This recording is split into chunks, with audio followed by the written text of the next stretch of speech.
বাংলাদেশের রাজনীতিতে নির্বাচনকালীন সময়ে ক্ষমতার অপব্যবহার ও কালো টাকা ব্যবহার করা হয়। গণ অভ্যুত্থান পরবর্তী নির্বাচনে লেভেল প্লেইং ফিল্ড দেখতে চান বলে জানিয়েছেন এনসিপির উত্তরাঞ্চলের মুখ্য সংগঠক সার্জিস আলম।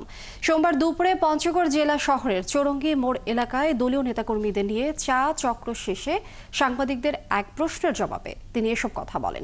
এ সময় সার্জিস বলেন, বিগত নির্বাচনে ভোট কেন্দ্র দখল, ব্যালট চুরির ঘটনা ঘটেছে। এমন ঘটনা আগামীর বাংলাদেশে কোনো নির্বাচনে কেউ দেখতে চায় না। তাই অন্তর্বর্তীকালীন সরকারকে পেশাদারিত্বের পরিচয় দিতে হবে আইন শৃঙ্খলা বাহিনীর মাধ্যমে, নির্বাচন কমিশনের মাধ্যমে এবং বিচার বিভাগের মাধ্যমে। এই প্রক্রিয়াগুলো যদি একটি সুন্দর পর্যায়ে পৌঁছায় তাহলে এপ্রিলে নির্বাচন নিয়ে এনসিপির জায়গা থেকে দ্বিমত থাকবে না।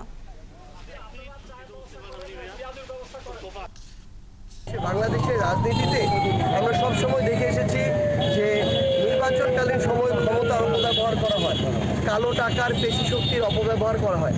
আমরা এই অভ্যুত্থান পরবর্তী বাংলাদেশের এই নির্বাচনে আমরা লেভেল প্লেইং একটি ফিল্ড দেখতে চাই, যেখানে ছোট দল হোক বড় দল হোক সবাই তাদের জায়গা থেকে স্বচ্ছ এবং এই সুষ্ঠু একটি নির্বাচনে একদম স্বয়ংক্রিয় এবং স্বয়ংসম্পূর্ণভাবে এই নির্বাচনগুলোতে তারা অংশগ্রহণ করতে পারবে।